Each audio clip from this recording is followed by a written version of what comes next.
Hello, everybody. Welcome to. Oh, I gotta take the brand away. Sorry, I got the wrong brand up there. Don't brand me, Lee. How corporate of you. Well, people haven't seen the scarring on your back. All right, so From welcome what to from the branding. Oh, Jesus, follow the thread. Could you follow the thread? Nope. Welcome to Common Sense Shirt. I'm joined by the always amazing Eleanor Goldfield. And I don't know if I've ever said this before. We got a lot to cover today. We're gonna get into a lot of things, a lot of important shit that the mainstream media is either not covering or not getting right. Hello to everyone. Please click thumbs up, click share.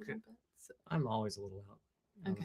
Well, but if you're leaning forward, then you go a little bit like off screen here. So maybe if you could just lean forward this way as opposed to that way. Well, that's why I call this show the One Eye Show. You get one good eye.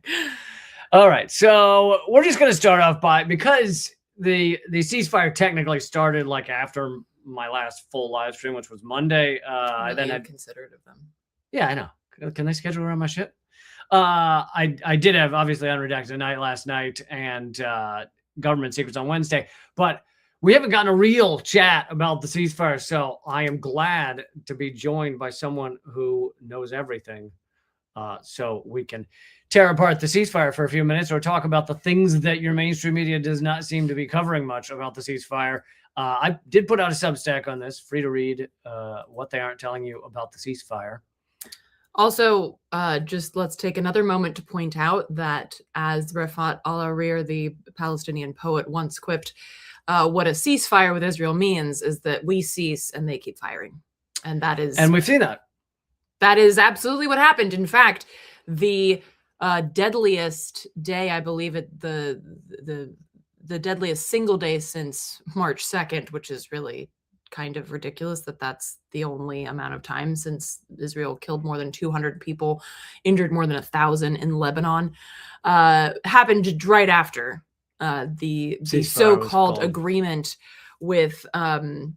And once again, Iran trolling. I do love their trolling. The foreign minister of Iran basically said, because it was very clear in Iran's 10 points that Lebanon is included in the ceasefire. And then what Israel did was launch attacks to basically create the deadliest massacre that it's done since, roughly a month ago. And then immediately Israel and Trump started saying that the ceasefire had nothing to do with Lebanon. So basically Israel gets to keep genociding. By the way, I just put out a column about how this is genocide. Gets to keep genociding Lebanon during the ceasefire is what they believe. And Iran reiterated, actually, Lebanon is included. As we speak right now, J.D. Vance, penis wrinkle, and vice president is on his way to Pakistan if he's not already there. In that order. To quote unquote have talks with Iran. And as Iran's foreign minister pointed out, if the U.S. wishes to crater its economy by letting Netanyahu kill diplomacy, that would ultimately be its choice. We think that would be dumb, but are prepared for it. Which we think it would be dumb, but are prepared for it is really how I think you should always deal with the U.S. I think that's what the world's doing. We think they'll be dumb, but we're prepared for it. Yeah. So, Europe should definitely take a page out of Iran's book in terms of how they approach the U.S., particularly as Europe's economy is tanking because it has decided to lash itself to the United States as opposed to the BRICS nations. So I know I'm not the first to say this, but this ceasefire it's really Trump's MO. He's done this again and again and again, which is he does something utterly unhinged and insane, such as claiming he's going to steal Greenland or the 145% tariffs on China. He then realizes he's not going to get the shiny bauble he wanted, whether it be Greenland or 145% tariffs or China to just come begging to the negotiating table. He then basically, quote unquote, negotiates back to where he was at the beginning. But worse. Usually a little worse, or at least things have gotten worse because of all the confusion and chaos and everything. But he negotiates back to close to where things were and then declares victory, and things are worse. And it was the same with the tariffs with China, where if you actually look at the numbers, and this was covered on Unredacted tonight as well, if you actually look at the numbers, the deal that China agreed to with Trump was almost identical to if everything had continued the same when Trump came into office. They're going to buy this many soybeans. It was basically making up for the soybeans they didn't buy during the trade war. So all of it is just the same as it was. Which I think you covered this years ago, like back in the first presidency, if we can remember that long ago, that if Trump would have just not done anything, the wealth that he was handed by his family would have been worth more than what happened after he started messing with it, because he's actually a terrible businessman. People like to say like, oh, he's an asshole, but he's a good business. Actually, he's not. He's fucking awful. He's just a piece of shit human being across the board. Like, he's not even a good capitalist. So if he had continued, if he'd basically taken the money he had and invested it in the normal, just like a mutual fund, like normal US stocks, it would be more than he had, because he had had so many failed business dealings. So much like with this situation, like, Fox News and some other sycophantic outlets are running with like, oh, he's a master negotiator. And it's like they're especially touting the Strait of Hormuz. And it's like, dude, it's still closed. So like, the thing that was open before this unprovoked attack and operating freely is actually still closed. So the thing that you keep saying is what Trump was able to manage through the ceasefire is not a thing. Yes, and here's the latest on that. A few ships have gone through, like 3. Not U.S. No, not U.S. Where like 3 or something. But it used to be over 100. It used to be around 130, I think, a day. Iran is demanding $1 per barrel, which doesn't sound really unreasonable, but there are millions of barrels per ship. But $1 per barrel of oil passing through the Strait of Hormuz, paid in crypto. So not the petrodollar. So going around the petrodollar, going around sanctions, because even crypto can't be stopped if it's done quickly. Basically, you owe this much, pay it in the next 1 minute. It basically can't be stopped. And so they're demanding that. Some countries and companies are paying it. But here's something I got to admit, that even when I wrote the Substack article, things you don't know about the ceasefire, they're not telling you, I did not realize this. Where is it? All of China's oil from Iran has continued through the whole war. The oil export went up. Iran says oil exports reach 1.5 million barrels per day despite the war, almost all of it going to China. And that's an increase of what it was before the war. The U.S. did this with Russia, too. Like, the U.S. tries to destroy a country and destroy its economy by going to war with it. In the case of Russia, it's a proxy war, but then somehow does the opposite. So I had thought that China was suffering from this war. I mean, they may be a little bit because of the cost of oil, but because I thought no shipments were getting from Iran to China, but apparently a lot of them were. And I knew China has done a lot to prepare for this. They've been amassing tons of oil that for a rainy day, as it were, for some shit going down since the first Trump administration. They also have switched heavily to green energy, but apparently all the Iranian oil to China has continued. So, and at the same time, China is also, the exports of solar panels to Cuba has skyrocketed, thanks to the U.S. genocidal escalation of the embargo against Cuba. So it's not to the point like you can't switch over your energy structure that quickly, but it is a powerful statement on how people are finding ways around the U.S. foreign policy sledgehammer. And that's just one of many examples. Yes. And I'm not sure how to pronounce that. Etudio in the comment section makes a good point that most of China's oil from Iran is going through pipelines, so they don't need the Strait of Hormuz for all of it, or maybe much of it. Meanwhile, all of this has been heavily impacting the United States. This just came out today. U.S. inflation has tripled this month, or the last month they have on record. So last month, this is a record spike. It's gone up 3.3%. The monthly rate measuring 0.9%. But yeah, the annual rate is 3.3%. But yeah, this is a recent record of inflation going up. As I cover in that Substack, Also, we haven't actually been hit by the full oil shock yet, because, and here's another thing I only found out a week ago. Oil goes around the world really slow. A full oil tanker goes at the rate of like a slow bicycle ride around the world. So if you have that happening all the time, then you're never missing out on any oil, because the oil you use started on its journey months ago. But this It's means like the light from a star. It's like the light from a star. We bring Eleanor in for the poetry. she poeticizes everything that I say.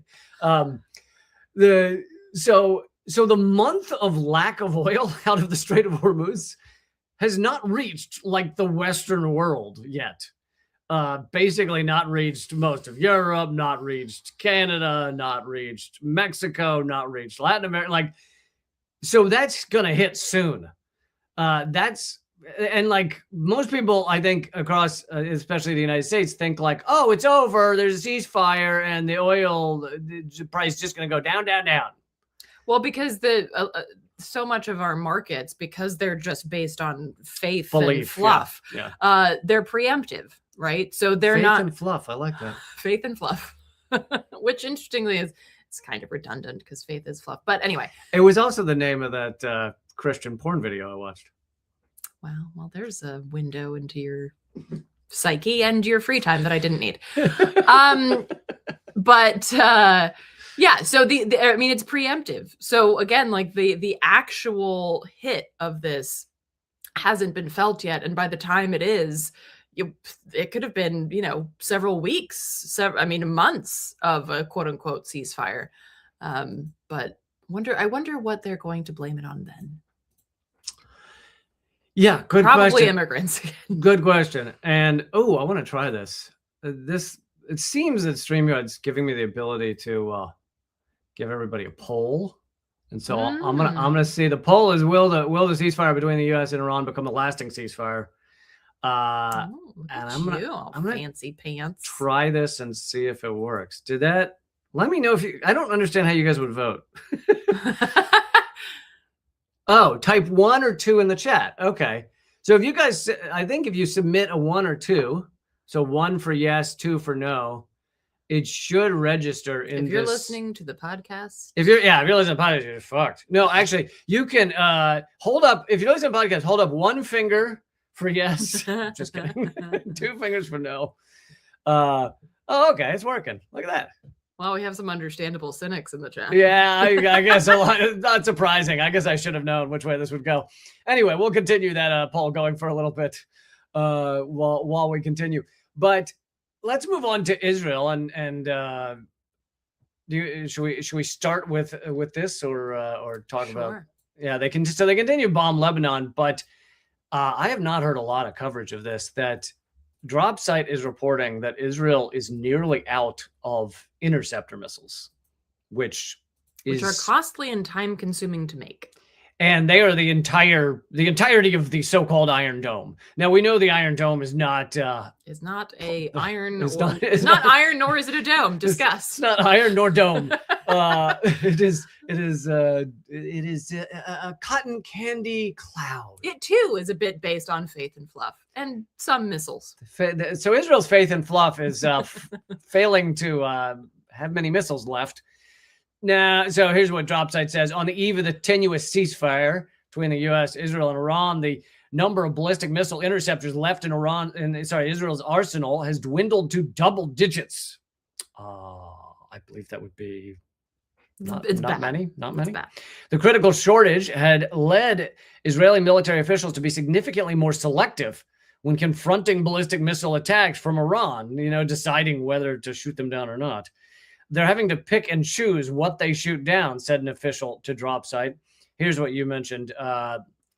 They're expensive and time-consuming to replace. Each Arrow interceptor costs $2 to $3 million, takes months to produce, whereas a THAAD interceptor, which can stop a ballistic... I'm sorry, that sounds like some white dude wearing khaki pants interceptor. Totally. Sorry. Yeah, totally. No, I can't help but picture just THAAD standing there, and be like, my shit's good. Look, I hit the missile. We should have more THAAD interceptors. That interceptor, which can stop a ballistic missile, costs a staggering $12 million and often can take like a year or something, I think, to create those.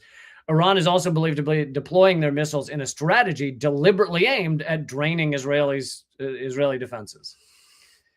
It's almost like you went up against someone that is very well equipped to deal with your bullshit. Also, I think it bears repeating. I think I mentioned this last week, and y'all can go listen to my interview with Dr. Shir Haver on Project Censored. I spoke with him a couple of weeks ago, and his point was that, like, we shouldn't assume that Israel gives a shit about its own Jewish Israeli citizens. Like, it really doesn't give a shit about the people in the region, but we shouldn't be brought into thinking that there is some kind of like deep love and care for the people in Israel. The goals and aims of Israel's war on Iran are not security. They're not, because no war that Israel has waged, including the one in 1948, has actually made them any safer. So this idea that these are the goals and aims because they align with some bullshit Hasbara that we've heard, that's just incorrect. So it's important to, and again, Shir gets into this in more detail, but we shouldn't assume that Israel is worried about its people dying. Yeah, no, I think a lot, especially the far right in Israel, although I hate the I don't know, get out of jail free card that people have been using to just act like this is all Netanyahu, and if you get rid of him, then. But I will say the far right in Israel, they really do just think this is like the beginning of Armageddon times, that they're going to win, and so to them, who cares how many need to die? This is the Torah told us that we're going to win. It's just fucking lunacy. Okay, I'll keep the poll up there for a couple more minutes. Type 1 if you think this will be a lasting ceasefire. 2 if you think it will not, and then I'll give you the results. I think you can see the results on the screen. But okay, so let's get to while we're still on military stuff. There's an increasing demand for soldiers to not listen to Trump's orders. And here's from the Intercept. With Trump threatening genocide in Iran, military must disobey his orders, say several former Pentagon officials. Which there are more and more former Pentagon officials as they just fire a bunch of people. That's a good point. Trump doesn't realize that as he fires more, there's more former Pentagon officials who say shit about him. This is from Nick Turris over at the Intercept. President Donald Trump threatened to commit genocide in Iran. You guys remember that, of course, saying a whole civilization will die tonight. This followed a drumbeat of similar threats. The entire country could be taken out tonight, et cetera, et cetera. And then Sarah Harrison, Associate General Counsel of the Pentagon's office, all these people have to have 900 titles. She said President Trump has repeatedly threatened war crimes in Iran, and now he is expressing genocidal intent, which genocidal intent's actually important legally. It's not important to me. Like, you're committing genocide either way, but legally, it's important. Well, legally, if we gave a shit about international or even federal law, because the U.S. has committed genocide in Iraq and Afghanistan and Vietnam. These are, so this is nothing new, and it's I find it kind of interesting in a like, you're lame kind of way, that officials would all of a sudden be like, oh, because he made it that explicit, which again kind of circles back to why a lot of people don't like Trump in the establishment, because he pulls the facade off of U.S. empire and makes it clear that it's always been a genocidal machine since its founding on genocide. I think it's also worth noting that the Center on Conscience, which works with conscientious objectors, has noted a 1,000% increase in people contacting them wanting to start claims as conscientious objectors. So, and this is active; these are active duty military. So this is not the draft that we will also mention, but these are active duty military, including some people who are already like stationed out by Iran. So I think that that's also important. And if you have people in your circles that are active duty, tell them to get out of that shit. But you can give them, like, there's a list of, if you can go to shut up. You can go to the Center on Conscience. You can go to Veterans Against, or Eyes Left, or Veterans Against War, things like that, that has information on how you can start that claim and basically pull yourself out of this genocidal mission. Absolutely. I'll give you, especially for those of you listening to the podcast who don't see it on the screen, the results of our quick poll. Almost no one thinks the ceasefire will last. It's telling me there was one vote saying that the ceasefire will last, and 26 saying no. So thank you guys. I'll come up with more creative polls later, or on later episodes. But speaking of getting out of the military, let's address this real quick. That the draft in the U.S. will soon be automatic. If you were assigned male at birth. If you're assigned a male, that's a good point. Will soon be, sorry, not the, well, the draft will also be automatic, but the registration. So the registration for the draft will be automatic. Now, I will say you should take a moment to realize it was always mandatory. It was mandatory my whole life, and I think since mandatory to add your name to the to register, right, to register for the draft. It was always mandatory, but those who didn't do it were could have been prosecuted, could have spent, I don't know what the amount of time was in prison, but the military and the government has said that they've essentially never gone after, unless it's like Muhammad Ali or something, they've never really gone after someone for refusing to register for the draft. I guess I would say most people didn't even know they were supposed to. I think you get letters in the mail. I mean, it's been a long time since I was 18. Oh, it's been a long time. But I think you get a bunch of letters in the mail saying it's time or whatever, all that shit. So, and I don't know if maybe now they even call you if you don't do it. But point is, it's always been mandatory. It just now would be automatic. So you can't even refuse to register. I will also add that for those of you that go, holy shit, I'm going to have to go perpetrate genocide. Keep in mind, the option is always open to show up to the recruiting office, don't bathe for weeks, act mentally challenged, and tell them you are exceedingly gay. So do all of that, and the odds that they're going to send you over there are pretty slim, fairly slim. So if you would like an alternative to Lee's, to my genius idea, to Lee's idea, again, the Center on Conscience has a that they just posted this in last month. Basically, that has steps you can take to basically get around this. The document your claim as a conscientious objector with the Selective Service. So they have like a form to fill out, and they say where to send it and all of this stuff. So you can go to, again, that's just centeronconscience.org, and you can check that out. Again, there are several resources available.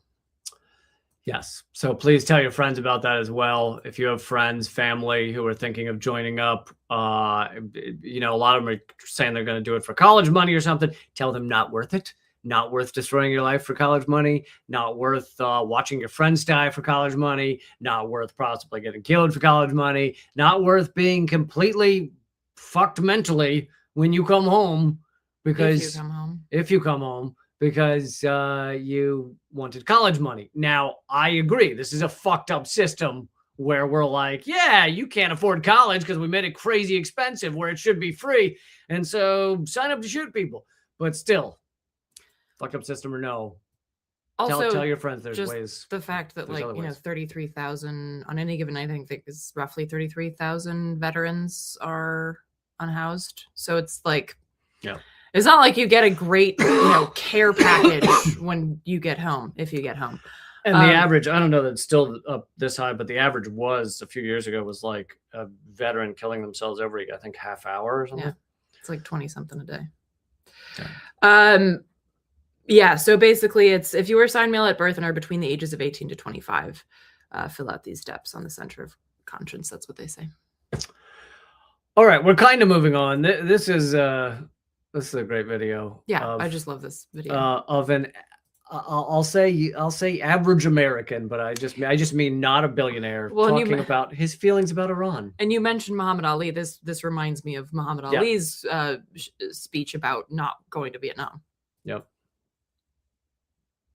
Oh, fucking Instagram. Just hit. But in the end, the people over there never took food off our table. They never cut our lights off, or the fact that people's getting evicted out their homes because their job ain't paying them enough to pay their bills. A lot of our media tell us how Iran and the Iranians doing this and that to us. Iranians didn't create racism over here. I never seen an Iranian come to my car from a police cruiser and stretch me out in the road and shake me down with nothing, just because I'm driving while black. Like, you know what I'm saying? Or I'm driving and my car look too good and they feel like you don't deserve that. It was our own law enforcement that's supposed to be protecting and serving us. No Iranian ever did that. You know what I'm saying? This current situation we going through, when it comes to my prices of food in the store, you know what I'm saying? So high, I can't even go get eggs, or I can't even buy this because I ain't got but such and such dollars. Ain't no Iranian did that. I can't go to the doctor. I go to the dentist. They talking about $500 for a teeth cleaning because I ain't got no insurance, right? I ain't got no insurance because I can't get no job to pay the insurance payment because they going up. Mind you, Iranians ain't did none of that. But yet they supposed to be the problem of the world. I can't see one thing that they did that, you know what I'm saying, affects my daily life. But I could definitely know who's affecting my daily life when it comes to not getting enough pay. It ain't Iranian. They the ones that's hurting us in the South. It's not the Iranians. It's the Americans. And that's why they want us to mentally think that we already defeated, so we won't fight. Mayday should be a time that folks organize. You start hitting general strikes and making demands and withholding that dollar, we control the world, literally. There's no product or service going to happen in this whole globe without a worker. We got that power across this whole country. Mayday come, call to action, no work, no shopping, no spending your dollar. Let's do that. And no school too, you know what I'm saying? All that. Yeah. Fucking love that guy. I kept, I don't normally play clips that long, so I kept thinking like, okay, we can stop it here. It's like, no, it's too good. Saying good shit. It's dropping truth bombs just constantly. Fucking yeah. These are rich people's games. These are rich people's games. They want to keep owning the world, and they're at war with Americans. I can't remember if I had a Substack recently, something similar, where it's like, oh, is that, I know what it was, the ruling elite fucking hate you or something like that. It's like, yeah, they're at war with Americans too. Is that just Iranians? I don't know if this is true, but if it's true, that makes me really happy. It says, fun fact, Keir Starmer's first name means dickhead in Persian. I really hope hope it's true. I hope that's true. But this also reminds me what you were talking about and what that guy was talking about. By the way, that was a clip from Labor on the Line and Raise Up the South. If you want to check it out on Instagram, which is Lee's favorite. Oh my God. Dude, what? It's just a bunch of ferrets in those offices. I want a video. I want a live stream. But ferrets are cute. Of what goes. They're cute, but they shouldn't design web platforms. I don't know. Maybe they'd be better than a lot of people. I want a video. I want a live stream. What's going on in the Instagram offices? I can't even imagine. Well, should we make the video any bigger? No. Just a little sliver down the middle of the screen. It's perfect. It's perfect for everyone.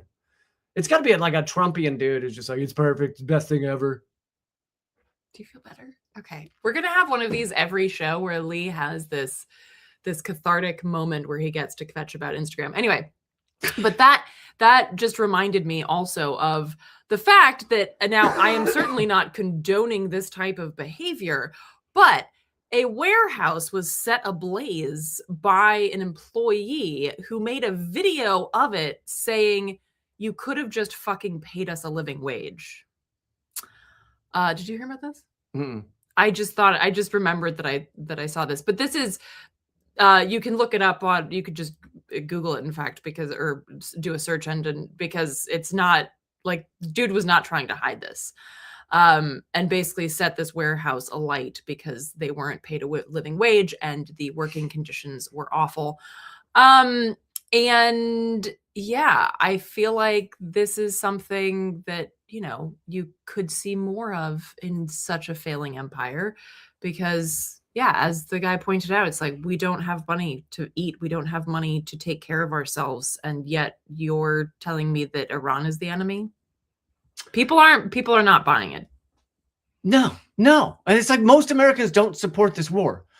With most other wars, you remember, as dumb as they were, the percentages of people across America that supported the Iraq war was pretty high.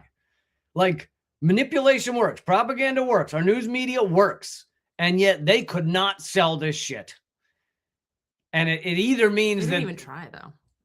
I think they didn't know how to try. It's like, you remember the effort the Bush administration put into their bullshit? Like weeks of like, hey, Colin Powell holding up little vials, they had little cartoons of it's in a truck, and every time we try to inspect it, they drive away. It's like little road runner bombs with a little, like a bowling ball with a fuse coming out of it and all that shit. And like they spent a lot of time. It was all crap, but they spent a lot of time. And yet here Trump was just like, nuclear weapons. I mean, they stole an election. I mean, they're trying to kill me. I mean, they did something. Anyway. Okay. So if I had organized this show better, then we would have done this when we talked about Lebanon, but we, don't be so hard on yourself. I know, but it also was nice to have a little reprieve with that awesome dude. So this is, so you can also see this on Project Censored. I also just posted about it I posted a clip from my interview with a Lebanese journalist, Afif Nassouli, and he posted these links. And these are links to mutual aid, like on the ground networks that are working to try and keep people fed and safe as best as they can during this genocidal attack by Israel. So you can check out this information. Is this worth playing, or we're just getting the info? I mean, obviously what they're saying is important. I'm not trying to say that, but you don't need to play it. Okay. Because basically it's just information. On best platform ever, Instagram, you can go to Truth Be Told. Well, you can just go to my live, or you could talk over the link. Go ahead. Well, okay. You can go to my stories. Or yes, you can go to @truthbetold.live, and there's information about this mutual aid network. Also not what the word stories mean. Stories are when humans get together and talk to each other and they tell stories, okay? Instagram stole the word stories, and now fucking no one knows what it means. It doesn't mean anything. Oh, I had a great story at that restaurant last night. They cooked it just right. It doesn't mean anything anymore. Sorry. I agree. Just like Facebook completely degraded the concept of friend. Yeah, friends is meaningless. But I also don't know how to tell people without just saying like, this is where it is. It also means that every time a friend in real life says something I find annoying, I try to ban them by pushing on their nose, and it doesn't. Does that work? It doesn't do shit. Is that why you pushed my nose earlier? I was hoping you wouldn't figure that out, but yeah. I just thought you were being cute. Yeah. Oh, you're adorable. Just push you on the nose. Here's another one. Another one. This is an actual link. I don't know if you want to put it in the chat. Sure. But this is ensuring that Lebanon's first responders have equipment that they need in order to go into these awful, horrific, apocalyptic situations. So these are two different fundraising. One, again, mutual aid folks on the ground trying to feed people and get them supplies. And then another one is for the first responders. And if you can't see the chat or listen to the podcast, by the way, this is a podcast. It's called Common Censored. Look it up. The website is fundahope.com, and then you can look for equipping Lebanon's first responders, and you should find it. So those are two reliable places to donate to what is going on in Lebanon. And there's my segue to my latest Substack, which what is going on in Lebanon is called genocide. Dictionary definition. And this is free to read. It's not behind a paywall. Please go check it out. reallycamp.substack.com. And it quotes from several sources, but it's quoting from the Limkin Institute, which is one of the most world-renowned genocide prevention institutes. They've put out a genocide warning detailing how Israel has shown genocidal intent in Lebanon. They are wiping out whole villages. I also included the video Ron Yakalik posted of Israel wiping out an entire rural village in Lebanon in a matter of seconds. This is genocide.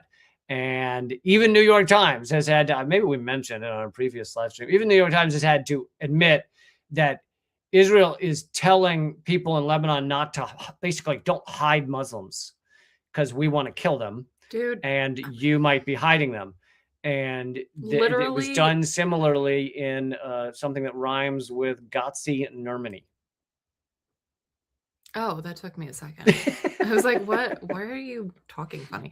But dude, Israel is literally telling Lebanon not to hide Muslims in the attic. Israel has become the Gotzis. Why can't you say that It helps word? with the algorithm also. Oh. A, it's funny. B, it pisses you off. It doesn't piss me off. Okay, It confuses me. you. It's like the dog with their head to the side. And 3, helps with the algorithm to not say the word. Okay, I'm fine with the algorithm thing. It does not irritate me, or it just confuses me. Yes, well, it's like Nietzsche said, careful those who fight monsters, lest you become monsters yourself. And I'd say that this is not just becoming the monster, it's like one-upping the monster, you know? It is that classic psychology that you see, like, you know, James Baldwin said, like, you didn't call the cops, but if you did, you wanted to make sure you didn't get a black cop. Like, it is this very twisted psychology of trying to show the oppressor that you can not only oppress as well as they can, but you can actually do it better. You can be, yeah, you can actually be worse. What's the line from it's Daniel Kahn about his vengeance put upon the shelf can be taken down and used on someone else. Used on someone else. There it is. Thank you. If you need any questions on lyrics, come to me. I'm not sure what Sudanese means in the chat. Mel Gibson was right, because Mel Gibson is he's like an actual he's actual anti-Semitic, which this is not anti-Semitic. This is anti-Israel. This is like Mel Gibson just arguably has never been correct, like about anything. Maybe except for the hair choice in Braveheart, but other than that, like just never been correct on anything.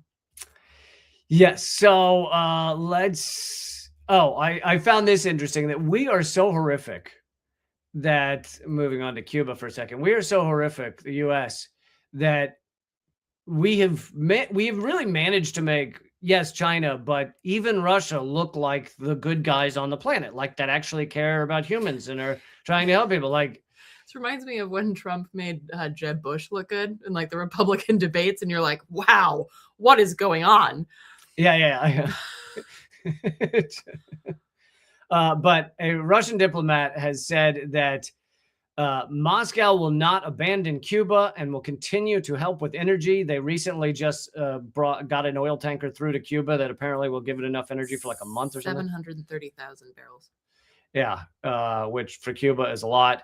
And like, this is that, like, the U.S. has really done an impressive job of making even countries that are, you know, not generally viewed as like the world's saviors, but now they're viewed as just really humanitarian. Like, they care about innocent people that we're fucking starving and murdering and killing. Like, well, and again, this kind of circles back to what we were talking about earlier, is that like the world is finding ways to get around US bullshittery. Even what, like, and I say that, and I want to make it clear, I don't mean the UN. The UN is doing fuck all. The UN is a totally useless entity. Yes, there are good people who work there, who do good reporting, like Francesca Albanese. Like, I'm not saying that there's no such thing as somebody who does good work at the UN, but the UN as an entity is a piece of shit. It was founded by colonialists, basically to ensure that other colonialists don't have to deal with the shit that they did, right? Like this recent vote on that slavery was like the worst thing to happen. And of course, the U.S. abstained from that vote. That slavery should be a crime was the was the vote. No, Should be no, a- should no. be a- Like that they are basically saying that this was the worst crime of humanity, the chattel slavery. Okay. And that's great. Like, absolutely, we should make that clear. And also, and then what?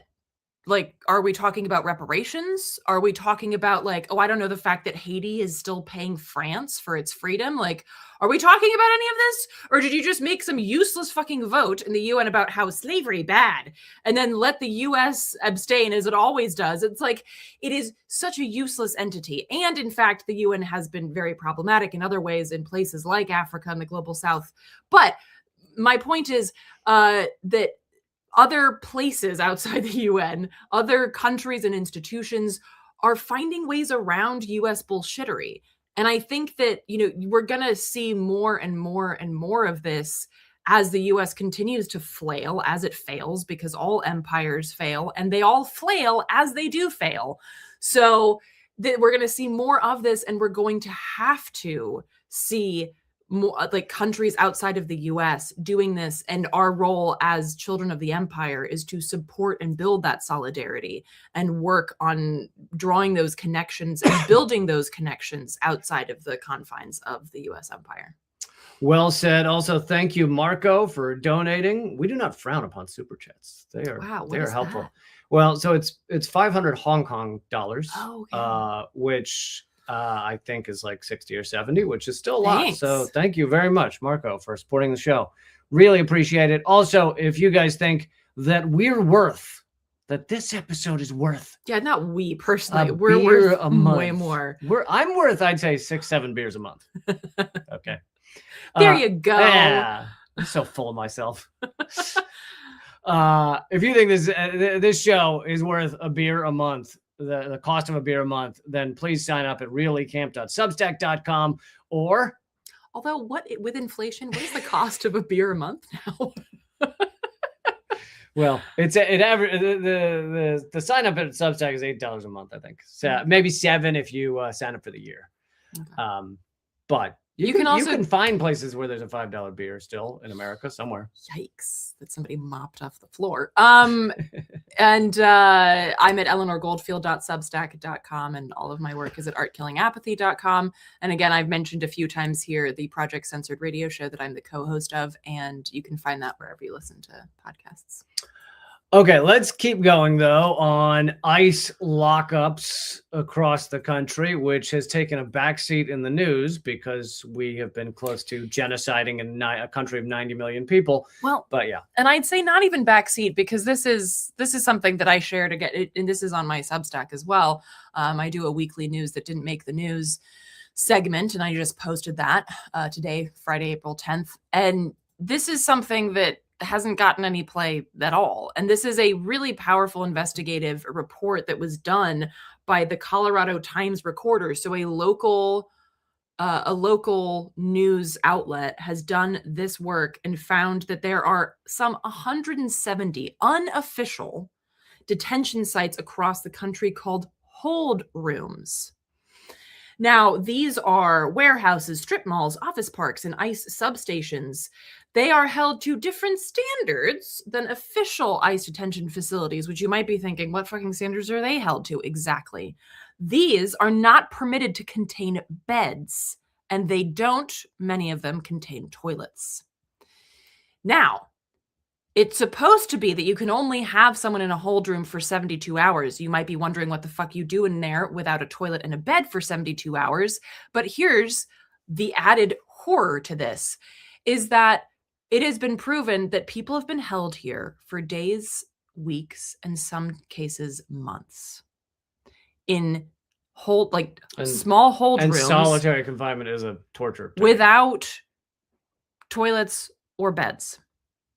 And since between January and October of last year, they've found that more than 140,000 detainees have been held in these hold rooms that, again, are these are off the books. Like, they are not official ICE detention facilities. It sounds like black sites. They are basically black sites.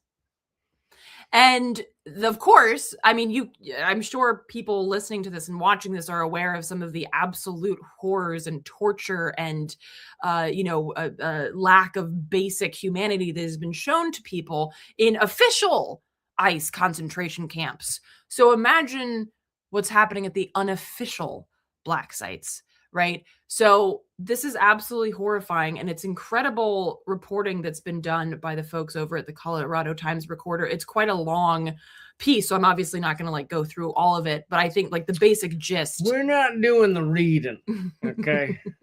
We're leaving the reading to you guys. But so and they have like stats for all of these facilities. Like there's a clickable map, right? And it really is across the entire country. 170 of these that they've been able to how did they find them? So I think what happened, I mean, I'm not expecting you to have the answer at your fingertips. Well, so they were doing some investigation on local through an organization, Colorado organization locally, to highlight the hold rooms that they were aware of in Colorado. And then they realized, oh, fuck, this is not Colorado specific. This isn't West Pacific specific. This is national. And so basically then they released this piece. And I do recommend that you all check it out. Again, there's like so much information packed in there, but I circle back to this because here in Baltimore, there's a really great project called Project Saltbox that uses data to basically give activists and organizers the information they need to organize better. So a lot of people might be like, what do I do with all this horrible, disgusting, terroristic information that I now have about ICE? Well, we use it, right? We use it. If we know where these places are, we can better organize around them. If we know what's happening in these places, if we know that they exist, right? How do you fight something that you don't know exists? So I think a lot of times, like when we hear this information, we just feel like almost nihilistically paralyzed. And it's important to realize that this information, this data, this really powerful investigative reporting is a tactic. It is a tactic that helps drive our tactics in terms of organizing to stop this horror show. Yeah. I always say information is the beginning of real change. I mean, people have to be aware of this. They have to know what's going on to even begin to stand up and fight back. Speaking of incarceration, yeah, similar topic or related topic. So the Prison Policy Initiative just came out with a report. They do one of these each year, and this is called Mass Incarceration. Mass incarceration. Shit down, Money Penny. Yeah, again, it's Sean Connery. Somehow he was allowed to get away with that, whereas everybody else, they're like, you're drunk. Whereas they're like, for him, they're like, you're James Bond. Or you're just Scottish. I don't know. Or you're drunk James Bond. Again, if you're Scottish, do you have to preface it by drunk? I'm just kidding. I love Scots. So this is called Mass Incarceration, the Whole Pie. And it has, again, this is another one of those things where it's like the information is just like so in depth. This is an incredible and powerful investigative reporting piece that the PPI does every year. But a few things that I found important to highlight. Yes, I have done reporting on this chart in past years. This is obviously updated for this year. Important to highlight. First of all, 2 million people are incarcerated in the United States. 2 million. That's like, I can't even. So that includes some 29,000 children. It includes 71,000 in immigration detention and 25,000 who were involuntarily committed.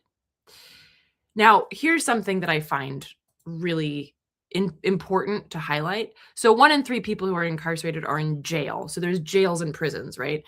And of that selection of people who are in jail, 78% of people in jail under local authority have not been convicted of a crime, meaning they are legally innocent. And if you add all of these up, like jails and prisons, I can't remember. I feel like the number was like 45% of people have not been convicted yet. It's like a crazy number. Yes. Again, this is because of the bail system in this country. So people are basically in jail because they can't pay to leave it, even though they are still legally innocent. So one example that I mentioned in my piece is that, so Rikers Island, which is notorious for torture, for beatings, for medical neglect, for solitary confinement, all of this shit, 80% of the people of Rikers are legally innocent. We are putting poor people who have not been convicted of a crime in jail for being poor and then torturing them, oftentimes, like sometimes to death. Yeah.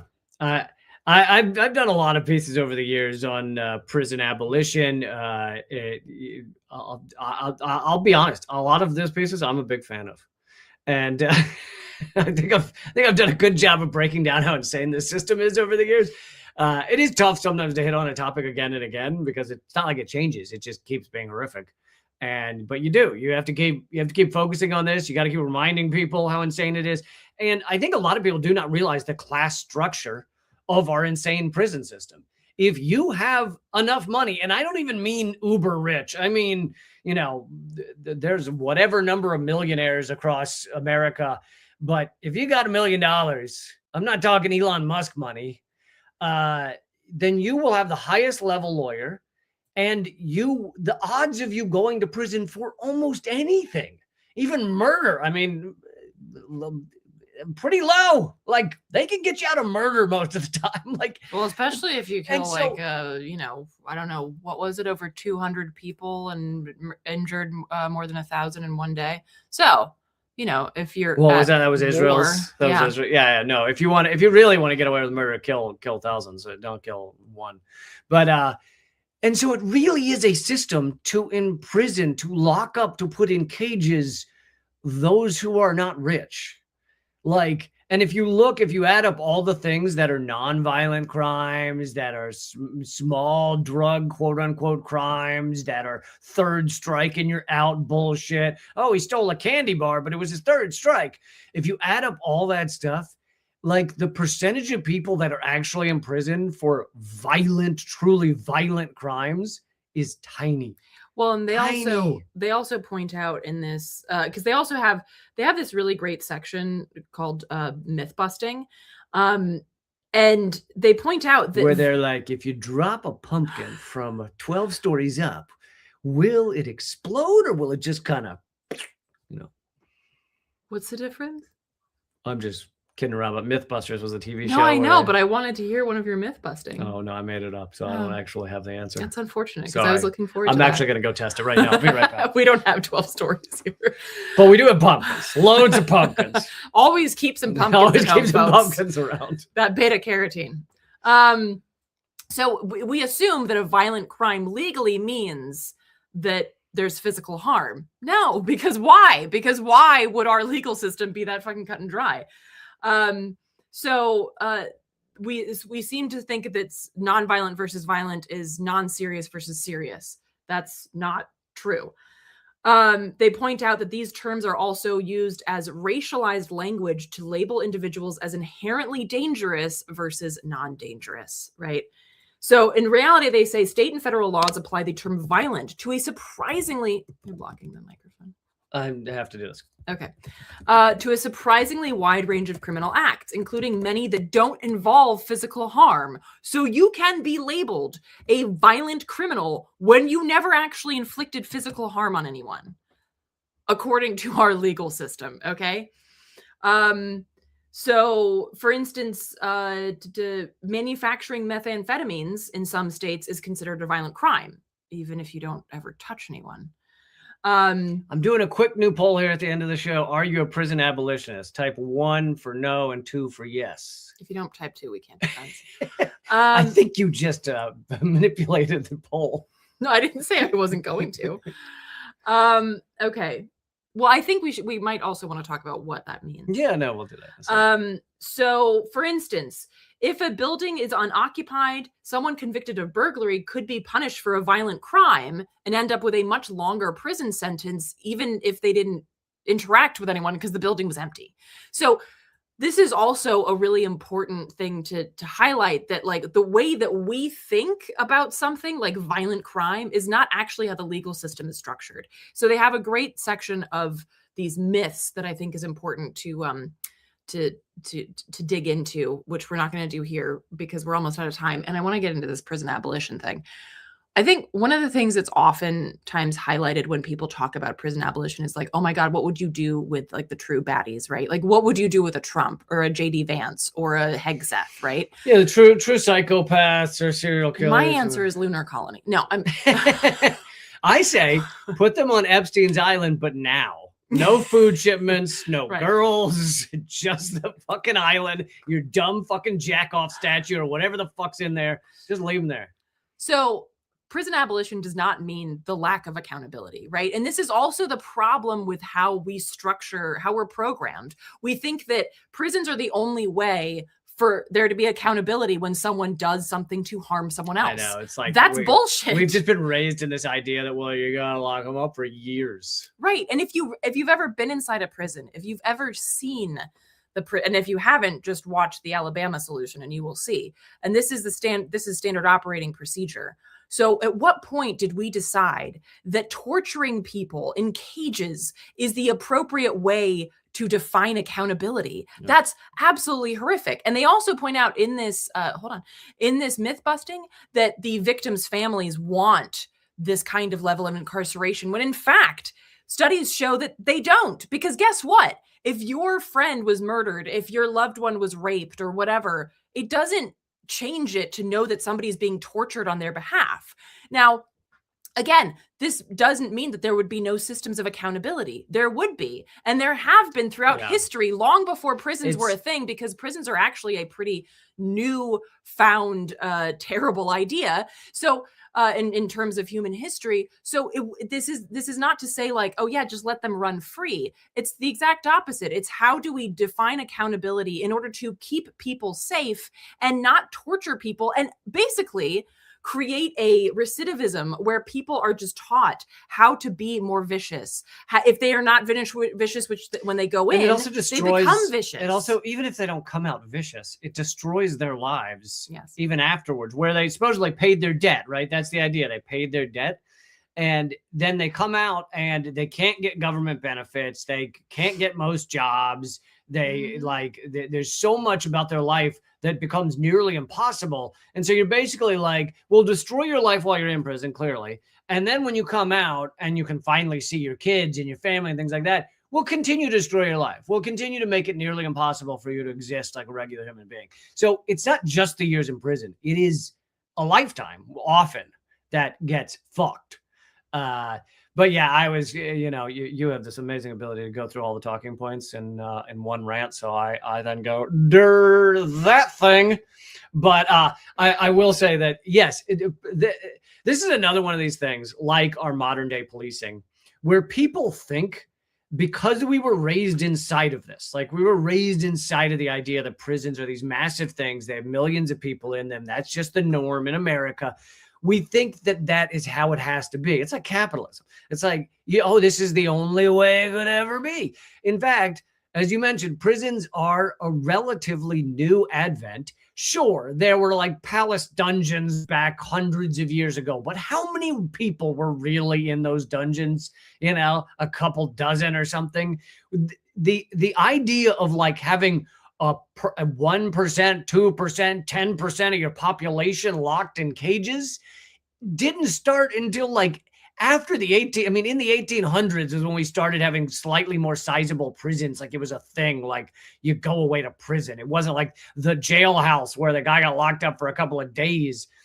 Which was usually, it's like what they did with drunks and, But I think that, and this is also, people are asking questions like, what do you do with the war criminals? And again, it's like, this is not to say that there shouldn't be accountability. And what do we do with the war criminals? That's a good question. Barrel of ticks.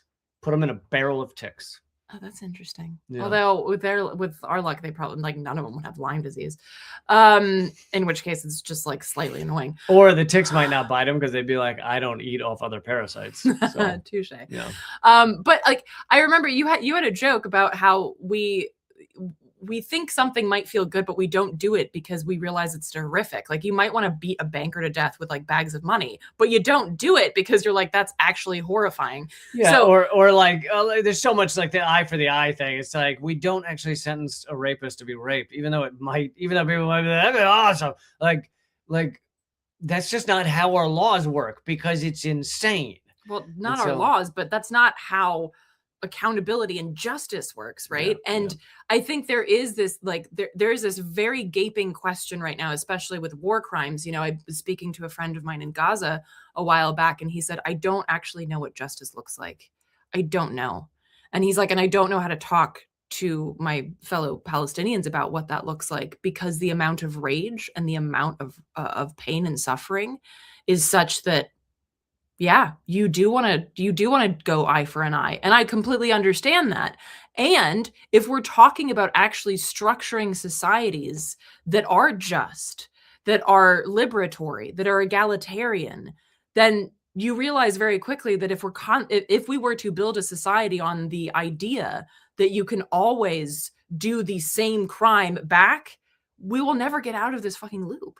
So it's not to say that I don't want justice and I don't want justice for people who've been oppressed. It is the question of how do we do that and extract ourselves from a never-ending loop of supposed either valid or made up revenge, right, for something that was done to us. And so I think that this is an important question to ask. And there are lots of writings about this. So I'm obviously not going to go through it in like the negative 1 minute that we have.